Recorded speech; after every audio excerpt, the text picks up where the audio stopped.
que hay que ir al baño a orinar con una linterna.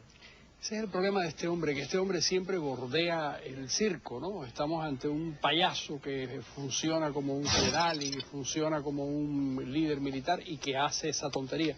Eso que tú acabas de mencionar es muy interesante porque a lo largo de mi vida, que ya es bastante extensa, yo he visto que los dictadores te digan lo que tienes que leer y que te digan lo que tienes que saber y a dónde viajar y a dónde viajar, pero lo que yo nunca había visto era que te digan cómo orinar.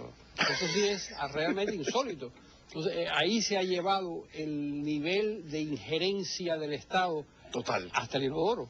Total. Es una cosa insólita, eso es una cosa realmente hasta el cuarto de baño. Bueno, yo creo que los pobres venezolanos tienen un problema muy serio y todos los latinoamericanos que caigan bajo ese señor.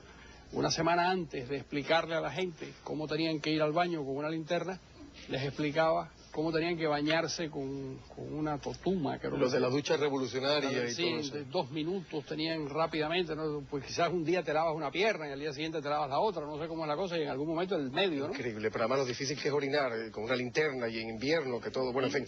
Y 7 manos hace falta, es muy complicado. En fin. Pero ¿qué hay con todo esto? Es posible, no le des ideas porque es posible que acabe ordenando que todos orinen sentados, porque eso también es una posibilidad. Y la virilidad nacional se va al diablo. Ahí mismo terminan pobre productor. El bravo pueblo venezolano acaba en una situación. Mi productor que es venezolano, que Dios te coja confesado, David Gámez. Esperemos que no. En fin, bueno, pero ¿qué hay con esta eventual declaración de guerra contra Colombia? La verdad es que él no quiere hacer ni pretende hacer la guerra a Colombia ahora. Más adelante es posible que eso ocurra, pero en este momento lo que pretende hacer la guerra, lo dijiste muy bien en la introducción, lo que quiere hacerle es la guerra a la oposición venezolana dentro de Venezuela. Esto es contra Táchira, Zulia, Apure, es decir, los 3 estados limítrofes con Colombia, donde va a militarizar la situación de manera de tener todo el control. Primero genera el caos, genera el conflicto, basado en esa situación que él mismo ha estimulado. Utiliza la Guardia Nacional para intervenir en esos sitios, desplazar a los alcaldes, a los gobernadores, a las autoridades elegidas que no sean de su línea política y controlar esa zona limítrofe con Colombia, con lo cual el espacio de los narcoterroristas de la FARC y de la ELN se expande, se extiende a todo lo que es el santuario venezolano. Que ya están prácticamente en Venezuela. Así es, está prácticamente. Pero Carlos, a ver, inicialmente se dijo que Chávez había puesto el grito en el cielo por el acuerdo militar suscrito entre Colombia y Venezuela. Desechamos esto. Bueno, esa es la coartada. La coartada es el nacionalismo, el antiimperialismo, la historia de las bases norteamericanas, pero realmente el intento de Chávez invocando estos argumentos no es otra cosa que galvanizar a la opinión pública venezolana detrás de un proyecto nacionalista diciendo que la patria está en peligro. Realmente quienes conocen bien esa zona de Venezuela y Colombia saben que a los 2 lados de la frontera hay un pueblo que es el mismo pueblo, es decir, y además desde siempre. Desde siempre, y además no tienen la menor vocación de entrar en un conflicto militar, es un conflicto militar absolutamente artificial creado por este caballero con el objeto de controlar una zona en la que va perdiendo influencia. Entonces, primero, desechamos el argumento del acuerdo militar entre los 2 países. Sí. Desechamos por su peso histórico las desavenencias históricas que hubo entre Colombia y Venezuela, porque ya eso no se puede más. ¿Qué nos queda entonces? Desestabilizar a la oposición. Es lo que llaman el Plan Santiago. ¿Qué es eso en términos concretos? El Plan Santiago es esto, es lo que estamos viendo. Estamos viendo cómo el gobierno venezolano está generando el caos en la frontera, está amenazando con la guerra, con el objeto precisamente de militarizar esta zona. Un cuartelazo, vaya. Claro, él se está aproximando a las elecciones del 2010. El nivel de popularidad de Chávez ha caído en picado. Probablemente ande por un 20% más o menos. Hay 2 informes devastadores, uno de Data Analysis y otro de Keller, Alfredo Keller, y en los 2 casos lo que se revela es un gobierno absolutamente rechazado por la inmensa mayoría de los venezolanos, por diversas razones. La principal digamos, queja es el nivel tan tremendo de crimen y de asesinatos que hay en el país, pero hay otras. Cada vez hay un mayor número de personas que se sienten indignados porque en medio del río de dinero que ha entrado en ese país, un país que tiene dificultades para suministrar agua, electricidad, están los apagones, ya está el socialismo funcionando. Es decir, uno se da cuenta que es una sociedad socialista cuando ya hay una escasez tremenda de todo, cuando el desorden es total. Lo único que aquí, a diferencia de otros países socialistas, en los países socialistas el único que mataba era el Estado.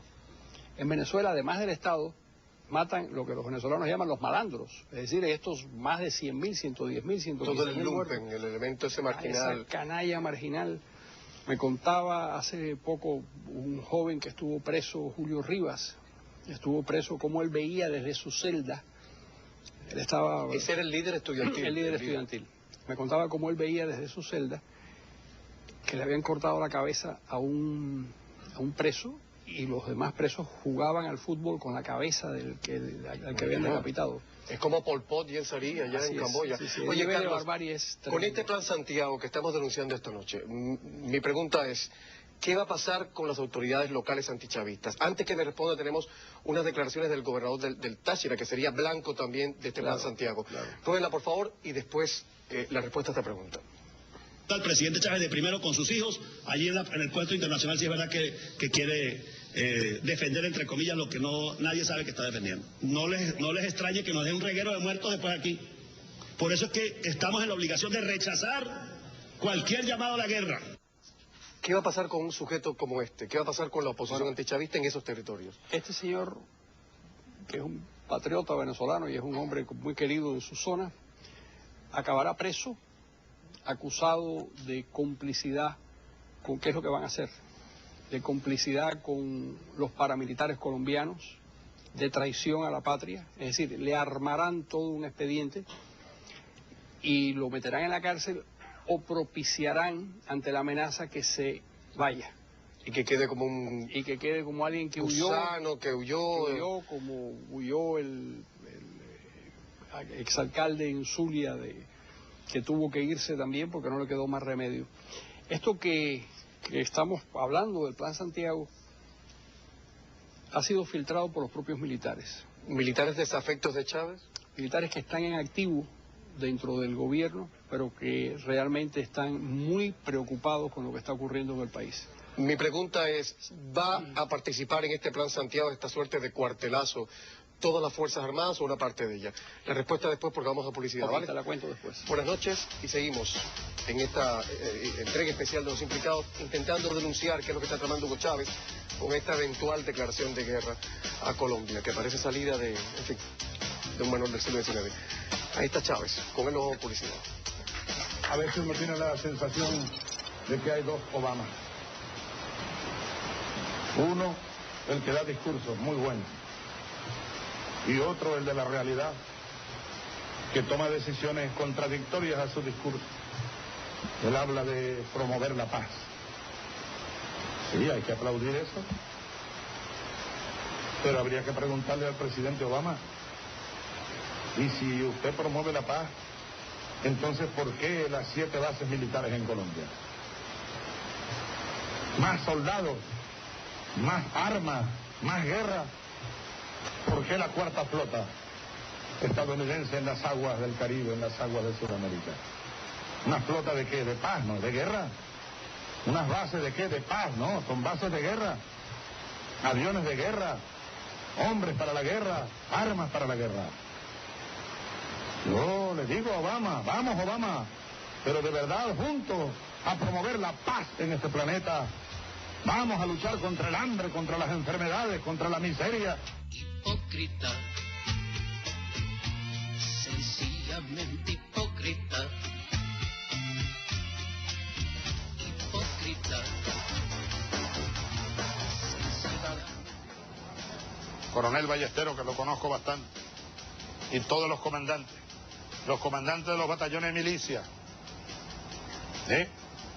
Vamos a formar los cuerpos de milicianos, a adiestrarnos, los estudiantes revolucionarios, que son la mayoría, los trabajadores, las mujeres, todos listos para defender esta patria. patria sagrada que se llama Venezuela.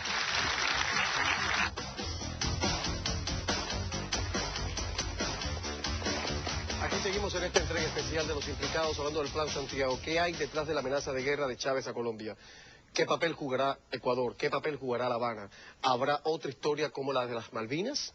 Carlos Alberto Montaner, ¿toda la Fuerza Armada venezolana se implicaría en este Plan Santiago, esta suerte de cuartelazo nacional? El rol principal lo va a jugar la Guardia Nacional. ¿Por qué? Porque de alguna manera parece que se siente más cómodo. Chávez teme menos a la Guardia Nacional que a otros cuerpos, por ejemplo a la Marina. La Marina tiene un cierto distanciamiento, con la Fuerza Aérea también, pero el objetivo final es esa milicia bolivariana, es ahí a donde él quiere poner el acento. Es decir, Chávez está segregando una banda militar